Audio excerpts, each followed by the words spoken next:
le livre de Smart Job, et on parle humour en entreprise avec Vanessa Martier. Bonjour. Bonjour. Alors, vous êtes docteur en sciences de l'information et de la communication, coach, conférencière et chargée d'enseignement en business schools et universités, spécialiste de l'humour et du leadership, puisque vous avez même fondé Leading with Humour, qui est un cabinet qui conseille les entreprises sur les questions de leadership et de management. Et puis, enfin, vous venez de publier Le pouvoir de l'humour, développer son leadership, renforcer la confiance, maîtriser l'art de la répartie aux éditions Erol. Alors, comment vous est venue d'abord l'idée d'écrire ce livre ? Alors, l'idée d'écrire ce livre, je l'avais depuis longtemps, parce que les personnes qui ont assisté à mes conférences ou à mes formations me disaient « mais il faut absolument que tu fasses un livre ». Et j'ai démarré la boîte en 2019 et je me suis dit « j'ai pas assez de recul ». Et les éditions Erol m'ont contacté, m'ont dit « vous avez pensé à écrire un livre ?» Ah ben justement, maintenant que vous en parlez, je pense que c'est important d'avoir un livre parce que ça touche tout le monde. Et puis ça m'a aidé à mettre toutes les idées et toutes les expériences que j'ai vécues avec Leading with Humour depuis 2019 et de les partager au public. Vous débutez cet ouvrage, donc Le pouvoir de l'humour, en déconstruisant justement les mythes qui peuvent exister sur l'humour au travail. Alors, le premier mythe, par exemple, c'est on peut rire de tout, mais pas avec n'importe qui. Alors, faux. Pour vous, on peut rire de tout, et on peut rire de tout avec tout le monde, mais pas n'importe comment. Est-ce que vous pouvez nous expliquer cette nuance ? Oui, alors les questions du premier chapitre sont les questions qui reviennent sans arrêt dans les conférences et que j'ai préféré adresser. Et en fait, d'après les recherches scientifiques, on est tous avec le sens de l'humour. Tous les enfants... Alors, ce sera une prochaine question, justement, juste après. Tous les enfants, à partir de 3 mois, décryptent, arrivent à savoir que leurs parents rient. Donc, d'après la science, il n'y a pas de personnes, en tout cas je n'ai pas trouvé de recherche qui disent non, il y a des personnes qui sont absolument, complètement dépourvues du sens de l'humour. Et pourtant, on a tous un collègue qu'on trouve pas, ou une collègue même qu'on trouve pas très drôle. Donc c'est ça qui est étrange de penser qu'on a tous le sens de l'humour. On le développe pas tous de la même façon. Par exemple, si vous avez une famille qui pratique l'ironie et le sarcasme, un enfant de 5-6 ans va plus le maîtriser qu'un enfant ou une famille, on ne l'utilise pas.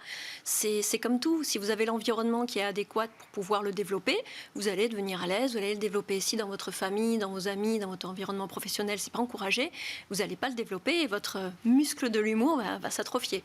En tout cas, je vous ai coupé, mais donc on parlait de ce premier mythe, du fait qu'on peut rire de tout, mais pas avec n'importe qui. Et vous dites non. Oui, on peut rire de tout avec n'importe qui, mais pas n'importe comment. Donc pourquoi pas n'importe comment ?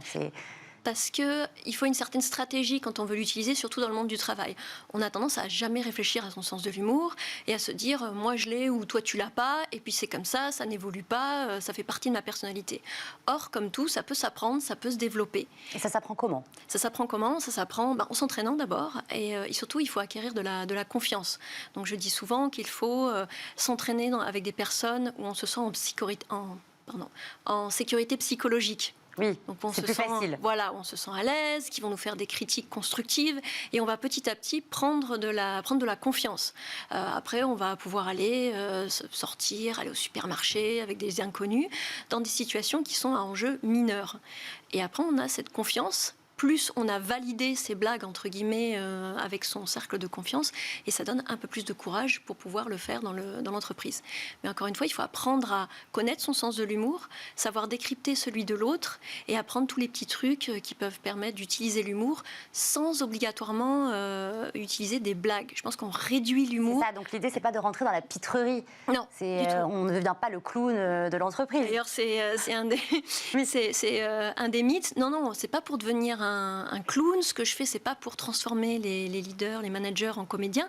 C'est pour leur expliquer il y a des situations managériales de leadership où l'humour est un avantage. Il y a certains moments dans une réunion où c'est un avantage d'utiliser l'humour et d'autres non.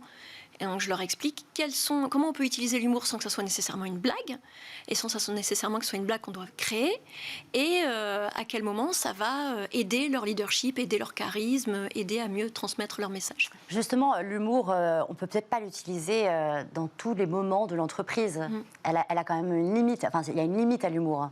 il y a des moments où c'est plus adéquat que d'autres.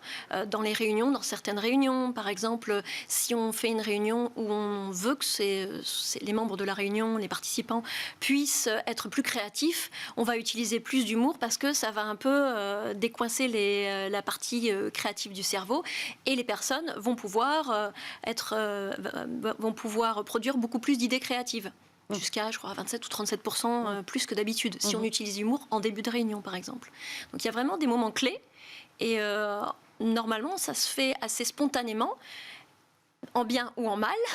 Et là, je leur propose une méthode, une stratégie pour pouvoir l'utiliser. Savoir, là, je veux retirer ça je veux créer de la cohésion dans mon équipe. Je vais l'utiliser là, avec telle personne, dans telle situation, pour pouvoir créer cet avantage, ce bénéfice.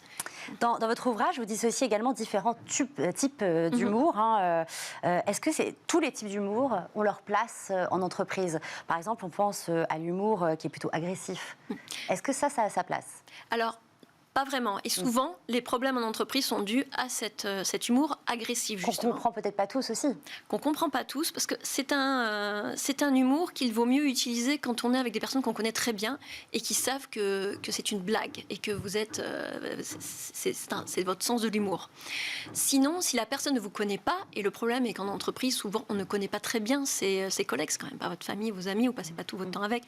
Souvent, on ne sait pas ce qui se passe derrière la porte du bureau quand ils rentrent chez eux.